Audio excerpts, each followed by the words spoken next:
I was just reading in Second Chronicles chapter 30 in verse 22 where it says, "And Hezekiah spoke encouragingly to all the Levites who showed good skill in the service of the Lord.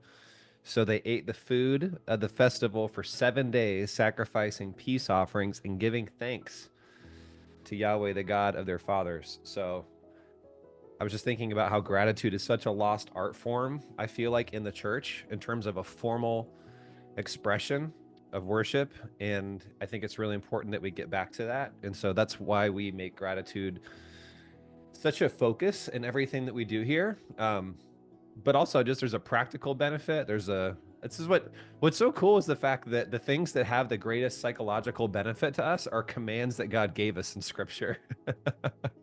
Isn't that cool? Right? Rejoice at all times, be thankful in all circumstances, right? Like these are things that when you study what happens when you express gratitude to God or you're just thankful, things happen in the brain, right?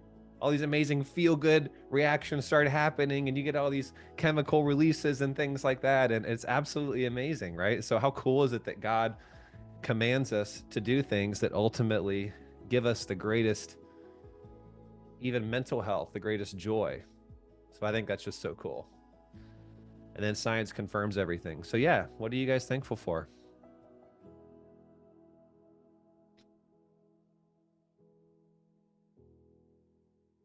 Amen. Sharnita, she always comes locked and loaded. She's ready to go. I would love it too if you guys could be thinking, especially like, what are some blessings that you can thank God for financially, specifically right now? What are some opportunities? What's an amount that you have? You know, I think the average person right now around the world is living in around about $1 a day. So if you're above that, guess what? You're rich compared to the world standards. So what can we just be thanking God for?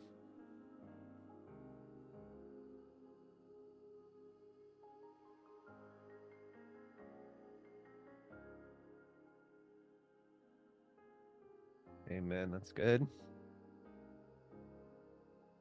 Love that. Awesome, Wanda. Congrats on the new job. Love that.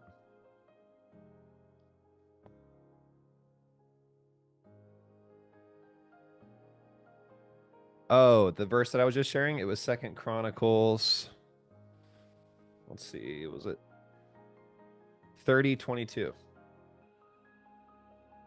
And there's obviously there's so many verses around Amazing. Thanksgiving Thank and you so much. gratitude. So Thanks.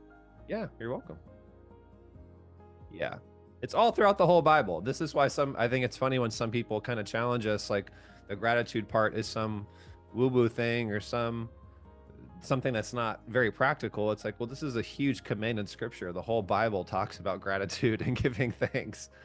I remember the one time, some of you may or not know the story, but I had a friend at church and he was our worship pastor. And every time I would see him, he was just like this all the time and so happy and oh man and oh thank you Lord, I'm so great. And he would just always like that. I mean, anyone know someone like that where you're just like it's almost over the top, like it's almost like man, is this the biggest con show you've ever been putting on? I mean, it's starting to feel a little bit fake. He's just so happy all the time, and man, it's good to see you, brother. Oh man, and I'm just like, oh my gosh. And this was back before I started my whole personal development phase of life, and I just was like, Jason, can I be honest? And I was like, I don't know if I framed it like I don't want this to come off the wrong way, but I was basically like, man, is it real? Are you really this happy all the time? And I was like, how are you so happy all the time? Because I had known him now for years. And so it wasn't just a phase, right? It was like, clearly there's something, this guy's got something that I don't have. We're both a part of the same church. So I know it's not what's happening at church, most likely. I was like, something's going on. And he's like, Jeremy, I wake up in the morning, I think, man, I'm just so grateful. I think about my kids and I'm so blessed to be able to be a father. And I've got this beautiful wife, and I'm just so grateful for my marriage, and I love my job, and I'm so grateful for that. And I'm just sitting there looking, and I'm like, oh, okay, so that's really it. That's the secret. I was like, okay, well, and then I walked away. Nothing changed, right? I didn't change yet.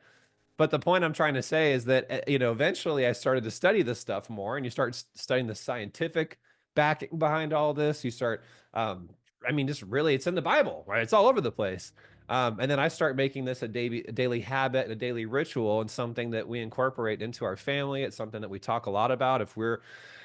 Whether we're maybe in the car, or I'm on a date with my daughters, or with my wife, or we're at dinner, or things like this. But definitely personally, when I wake up, first thing in the morning, one of the first things I want to do is just start giving thanks, start giving praise. In the middle of the night, if I wake up, it's praise time, it's thanks time, right? And just giving thanks for specific moments, specific people, right? Anything specifically I can give thanks for. And I'm telling you, the more that you do that, just remember, on a practical benefit, right? Your brain cannot be in a state of gratitude and fight or flight at the same time. Do you guys know that? Like, physiologically, it's not possible, right? Let me ask you, if you're in a state of fight or flight, do you think you're going to be more successful financially, or less successful financially? Less successful. Less. Yep, absolutely. Right? So, how is this practical? Again, if you want, when you're in fight or flight, the part of your brain that thinks creatively and logically just kind of takes a hike, right? How many of us have found ourselves in an argument with somebody when we're in anger, and we're kind of in that fight mode, and you say things that afterward are so illogical, you don't believe them. You never loved me. You know, you don't even like me, or you never tell me that you appreciate this, or you always complain, right? We say like ridiculous, inflammatory, hyperbolic statements that we know deep down are not true. Anybody been guilty of that, or am I the only one? Okay. Right? Because it's not rational, but in that state of emotion, like literally that part of your brain just takes a hike, right? This is why we also preach the safety exercise, right? In week 1. How many of you guys have gone through that exercise? You've practiced that and the mindset trainings, okay? If you have not, go into the mindset section, okay? Go through the safety exercise. Why do we do that? Because you have to take some deep breaths when you are in a state of anxiety, you're in a state of anger, right? You have to take some deep breaths. You have to acknowledge what's happening in your body. You got to calm down. You got to have that stress hormone go from here down to here, right? You have to listen to your body. You have to accept what's happening right now, right? Versus fighting it and trying to push it down and shove it down and do everything you can to be able to do that. Why? Because if you don't, again, you're going to make bad decisions. You're going to say dumb things. You're going to do irrational things, right? How many of us have found ourselves pulling out our card or doing something when you're like, logically, this doesn't make any sense? But maybe you're feeling depressed, and there's that thing on Amazon, or you're in Target and you see that one thing, or you're feeling anxiety, you're frustrated. Any of us ever spent from a place like that? Again, am I the only one? Right?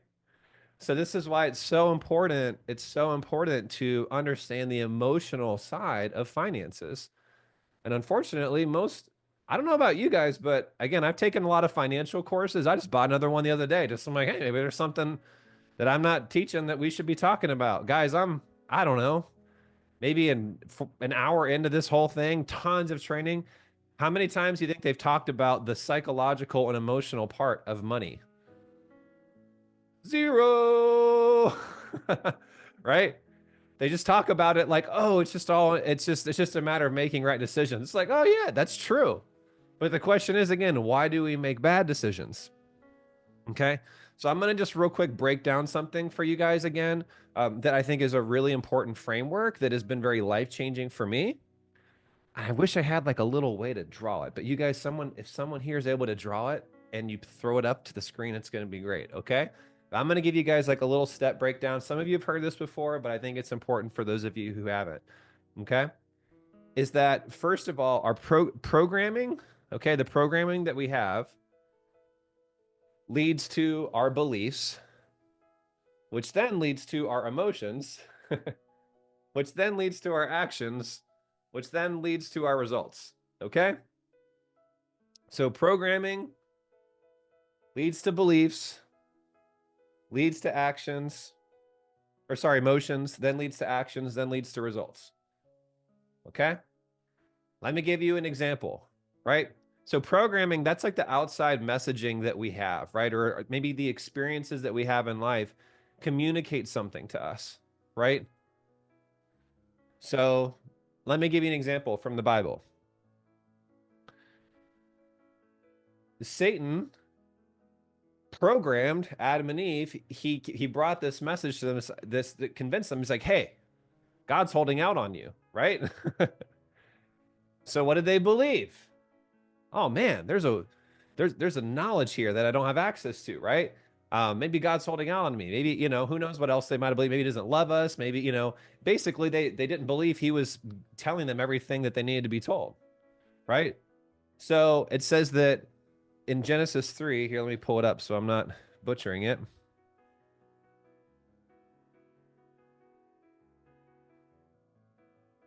Genesis 3, right? Satan said to the woman, did God actually say, you shall not eat of any tree in the garden? And the woman said to the serpent, we may eat of the fruit of the trees in the garden. But God said, you shall not eat of the fruit of the tree that is in the midst of the garden, neither shall you touch it, lest you die. But the serpent said to the woman, you will not surely die. Programming. For God knows, when you eat of it, your eyes will be open, and you will be like God, knowing good and evil. So when the woman saw the tree was good for food, and that it was a delight to the eyes, and that the tree was to be desired to make one wise, right? She took of its fruit and ate, and gave some to her husband who was with her, right? So she had then this belief, right, that it would make one wise, right? And the way the serpent said, it was a delight to the eyes. So she had this desire, she had this emotion, maybe you could consider it lust, right? This desire, right, to make one wise. So the action, what's the action that she took, everybody? So she literally says she took the fruit, gave it to her husband. Yes, ladies, this means that every problem in life ultimately comes down to a woman, not a man. Okay? I'm just kidding, guys. I'm just kidding. I'm just kidding. Okay? He said, Adam, where are you? He didn't say, Eve, where are you? Okay? So they took, man was responsible. Just kidding. Okay? But, okay, so ultimately what happens? So then what's the result? The result, somebody tell me, what's the result? Pop it in the chat. The result is obviously all the stuff that happens next, right? Their eyes were open. They knew that they were naked. They sewed some fig leaves together, right? So all of these different things. So, and of course they get cast out of the garden. Okay. So what happens is a lot of times when people are going through any kind of search, problem, right? It's like right now, like how many of you guys, there's a result in your life you're not happy with? I would assume all of you, right? Because everyone's here because you wanted to improve your finances, right? So how many of you are like, there was my right now, I'm like, I'm not where I want to be. I'm on the way, but I'm like, the result is not necessarily what I expected 20, 30 years ago in my life. Okay, I think everyone can feel that way, right? So the question is like, what are the actions that I took that got me here? Right? What are the actions that I took that got me here? Now, unfortunately, that's where a lot of coaching programs and things stop. A lot of financial programs, they just talk about, well, take different actions. Well, that's great. But guys, did it start with actions? Yes or no? No. What did it start with? Right before actions. What led to the actions that we took? What drives our actions? Somebody tell me, pop in the chat. I want to see who's listening. The emotions. Amy for the win. Yep. Yeah. Our emotions, right? Our emotions. So maybe you're feeling anxious at times, maybe you're feeling depressed, you're feeling guilty. How many of us, I hear this a lot, especially for those of you who are high altruists on the values. Anybody know who you are if you've taken the values test? Okay. Disc and values, right? If you're a high S, especially and a high values, right? You like to give. But you know what you tend to give a lot from? Guilt. Guilt. You feel guilty, right? You feel sad for other people. So then you just give and you give and you give and you give. And it's like going to the Red Cross every week and giving blood 3 times a day. Eventually, what's going to happen if you do that? You gonna die. You're gonna run out of blood. Some of you are like, I've run out of money. Of course you have, because you keep giving, right? Okay, great, Lucy. So I understand. Yeah. So let's talk about it. So again, emotionally, is that where it starts? What's before emotions, everybody? Beliefs. Okay. Let's go with the giving example. Maybe your belief is it's my fault that this person is like this, and I need to make it right by continuing to sign checks and send them money. I see this a lot, especially maybe you went through a divorce, maybe you had something happen, maybe something happened to one of your kids, and you're still blaming yourself. You haven't forgiven yourself for those people or whatever happened. And so you keep giving and giving and giving from a place of guilt. That's just one example. Okay. So many different examples, right? There's so many different examples. But your belief, maybe you're thinking, well, I'm just like someone give me an example of something recently that maybe you're finding yourself making bad decisions and emotions, and like what are some of the beliefs that you think might be contributing to that?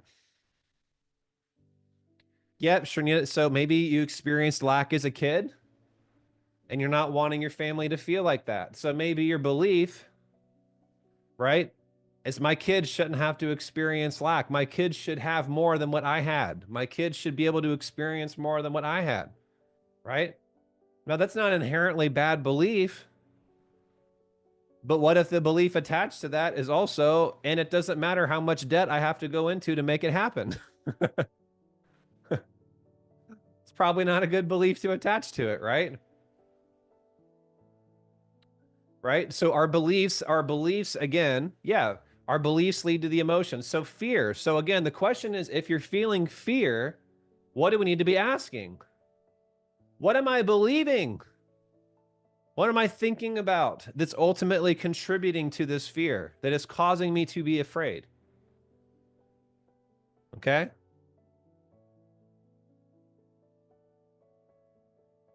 Yep. That's good faith. Yep. Yeah. Okay. Why? Why are you feeling afraid? Now, and ultimately, we'll talk about this in a second. I think it's important not to immediately rush to trying to understand it logically, because how many of you know, do our emotions and our beliefs always make total logical sense? No, right? No. So I think it's important before we even go to the beliefs and the programming side of things to again allow those emotions to just happen, right? If you feel angry, accept it. Oh, gonna get out there a little bit. You'll feel it. Feel a little bit in your body. If you feel like crying, right? How many of you have heard yourselves or you've told yourselves you things like, man, I just got to shove it down. I just, I feel like I need to hold back. I don't want to cry like a little baby. I don't want to cry like whatever those things are, right? How many of us have found ourselves judging ourselves for feeling sad?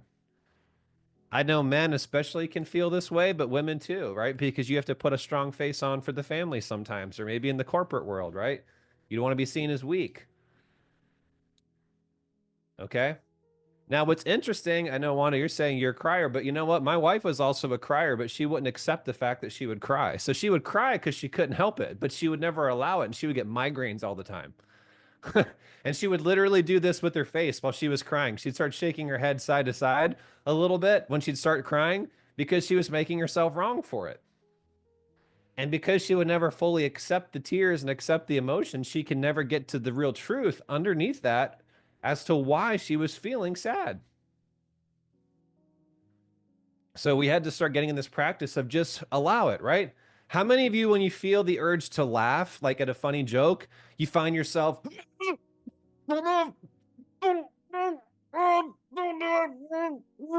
you're with friends or family, right? What do? You let yourself laugh, right? Unless it's like something embarrassing, right? You're trying to hold back. You don't want someone to feel embarrassed. But how we typically do that, right? Or if you're having to use the bathroom, right? What happens if you hold that in too long, right? Right? What happens if you get food poisoning and you feel the need to throw up, but you're like, nope, I'm not gonna let myself throw up. You're gonna get really sick. Okay? So your emotions are no different than a bowel movement. You have to let them pass. Otherwise, things are going to not go over so great for you. Okay? So if you feel the need to cry, just cry. You don't have to understand it. One of the things I stopped doing, if I would feel a need to cry, I would just let myself cry. I'm like, I don't know why I'm crying, but I'm just going to let it happen. And then on the other side of those emotions, usually a truth comes. So you need to let yourself feel those emotions. That's why we do the safety exercise. If you have not gone through that, I highly, highly recommend it.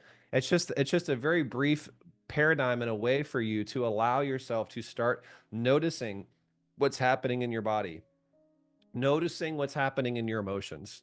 Okay.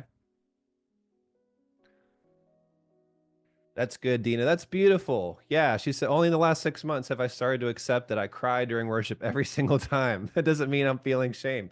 It's just beautiful in his presence. I love that, Dina. It's so good. Okay. That's funny. Yes. So allow them. And then ultimately then once we've allowed that, you're like, okay, what's the belief? So that's why at the end of the exercise, safety exercise, what do we tell ourselves? For those of you who know the exercise, after you take some deep breaths and you allow yourself to be anxious and feel the feelings and the sensations in your body, all those things, what do you do at the end? We tell ourselves what? Tell ourselves let's see if anyone can get it. Truth. Okay. You tell yourself the truth. There you go. You tell yourself the truth, right? That's going back to the beliefs, right? And what we're really doing is now we're reprogramming, right? Because the programming maybe you had, like you said, Dina, was that if I cry in worship, now some of you might have grown up in a denomination or environment or church where maybe that was implied or said or just practiced. I don't know, that you shouldn't, that if you cry, it means you're guilty of something in worship. It means you're doing something wrong. Well, I don't know. I don't want to feel that, so I'm going to hold it in, right? So that could have been the programming, right? And the belief then is that, oh, okay, I'm feeling the urge to cry. I shouldn't be crying. It means I did something wrong, so I'm going to suppress that, and then I'm going to hold it in, and then before you know it, the the action is that I find myself in worship always feeling blah, and then not feeling so great. I don't cry. I don't lift my hands, and then ultimately the result is that I don't know. Maybe I feel disconnected from God. I feel disconnected from this, like really enjoying this experience, right? So it's really important to then allow yourself, like once you've done that, like now we're going to reprogram. Now we're going to tell ourselves the positive truth, right? It's the positive truth, because negative quote unquote truths are what make us feel like junk. Okay? When we feel negative emotions, it's because there's something you're believing that's negative. There's something you're believing that makes you scared, it makes you angry, it makes you sad, it makes you disappointed. Maybe the thing you're believing is it's always going to be like this. I'm never going to get out of this. Why me? This isn't fair. What did I do wrong? Whatever those beliefs are. I'm an idiot. I'm stupid. I'm dumb. I can't believe I let this happen. It's this person's fault. Any of you guys have thoughts like that? This is going to end miserably for me. This is going to end horribly for me. Doomsday is going to happen because I missed this one payment on my bills. The whole apocalypse is going to be triggered because I forgot to pay that credit card on time, right? Jesus is going to come back just because of this, right? Whatever. And so, but you have to have programming. So this is why it's important, guys. This is why it's important that we read God's word consistently, right? That we program ourselves with positive truths. so that whenever those emotions come and those irrational beliefs come, we have something to anchor it back to, you know? Maybe you're like, it's always going to be this way, but then, and you feel anxious, and all of a sudden you take some deep breaths. And maybe the truth is that you tell yourself, well, for one, as a Christian, I know it's not always going to be like this because at some point I'm going to be strutting into heaven, right? And there's not going to be any bills. There's not going to be any anxiety. There's not going to be any make wrong. There's not going to be any more shame around this stuff. There's not going to be any more fear. So I know that at some point this is going to go away one way or another. It's just a matter of how quickly it's going to go away on this earth. I mean, isn't that a great belief to have as a believer? You know. Now we don't want to take that in a way to where we cause ourselves to be irresponsible or neglect things right now. But that's a really good, great thing to have, right? But again, if you don't ingest the word, if you don't take this stuff in, you're not going to be hearing those things, and then you're not going to be feeling those things, and then you're not going to be taking the right kind of actions, right? This is also why some of our clients and some of you guys come to us and you're doing really bad. You're making desperate financial moves, right? That are maybe not so smart because you're thinking, oh God, if I don't do this, it's never going to go away. If I don't have this one get rich quick, or I don't have this one big thing, I'm going to be stuck here for life. So I have to do this one ridiculously stupid thing, right? This thing that I've done no research on, the thing that, you know, I don't know anybody who's ever tried anything like this. I've never seen it. I don't see any results. I don't see anything, but I'm just going to go for it and just hope it and pray to God that it works out. Well, maybe not so smart, you know? I know I have hired from a place of desperation. I've fired from a place of desperation. I have bought things from a place of desperation. I have sold things from a place of desperation. And I could just go list on and on, right? So there's so many different things that you guys have to think about around what am I feeling emotionally? What is going on between my ears? And then how can I reprogram in order to do that? So one thing I'm just going to encourage, I'm actually going to go through Proverbs again for the month of February. So for the rest of the month, you'll probably be hearing us go a proverb a day. So it's February 3rd. So I'd encourage all of you guys to read Proverbs 3 today, and just kind of make your rounds through it. But I'll just end on this. Proverbs 2, 1 through 5. My son, if you receive my words and treasure up my commandments within you, making your ear attentive to wisdom and inclining your heart toward understanding. Yes, if you call out for insight and raise your voice for understanding, if you seek it like silver and search for it as for hidden treasures, right? So program yourself, then you will understand the fear of the Lord and find the knowledge of God, right? So I would encourage all of you to just be mindful of the programming. Like, what are you taking in? I would encourage you to highly reconsider, if you don't already have social media apps completely off of your phone. I would encourage you to stop watching the news. How many of you are like, I've been watching the news a little bit lately and it's causing me to believe things and then feel things that I don't like, and then I do things that I probably don't make sense, right? You watch a news clip about something and some war overseas or something, and then you feel anxious, and then you go and spend $5,000 on emergency food supplies, right? I don't know. That's just an example, right? But this stuff happens. I've done it. You know, oh, the world's ending tomorrow because Fox said it is, and something kind of thing, and so I better go ahead and buy up all of the bullets, right? So, and then the next day happens, and you're like, oh, that didn't happen. Okay, well, at least I got a whole big box of bullets, right? So I just want to encourage you guys to, again, the kind of the bow on all of this is be mindful, okay? Be mindful of the programming. If you want a different output, you need a different input. The reason that you are all where you're having the results that you are not happy with is because of the input over the course of your life. What people have said to you, what you learned about in church, what your parents said about you when you were 5 years old, the experiences that happened, the abuse, the trauma, the pain, that's all programming, okay? And if you want to believe different things and then feel different things and take different actions and have different results, you have to reprogram. So that's why we just have these exercises. That's why we have the heart freedom exercise, forgiveness, right? I was just talking to a former client how his brother passed away and his last dying wish was that he would not be at the funeral. Right? That was not easy. But he said I was able to, or not attend the service. So he's like, I was able to stand out in the hot sun and greet people for hours, not go in. Everyone's like, how are you happy? How are you not infuriated? He's like, because I truly forgave.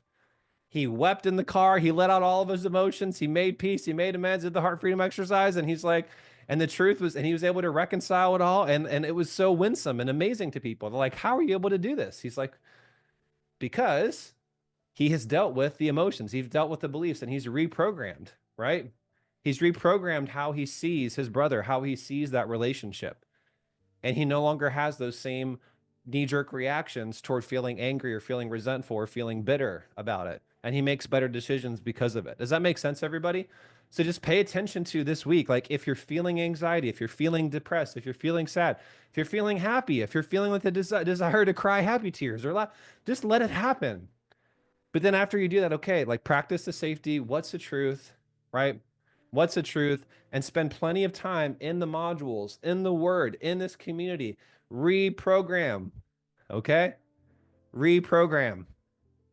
And then ultimately that's going to lead to a different output, right? A different action, a different kind of result in your life. And you're going to be much happier with where your bank account is, where your relationships are, right? Where your health is. Does that make sense, everyone?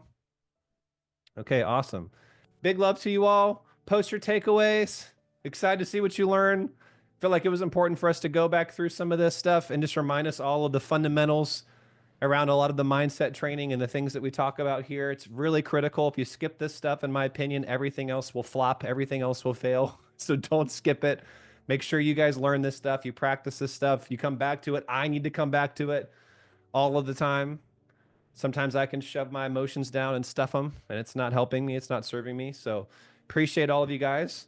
And I'm excited to see what kind of truths come up as you allow these things to be worked on. So blessings, everyone. Bye.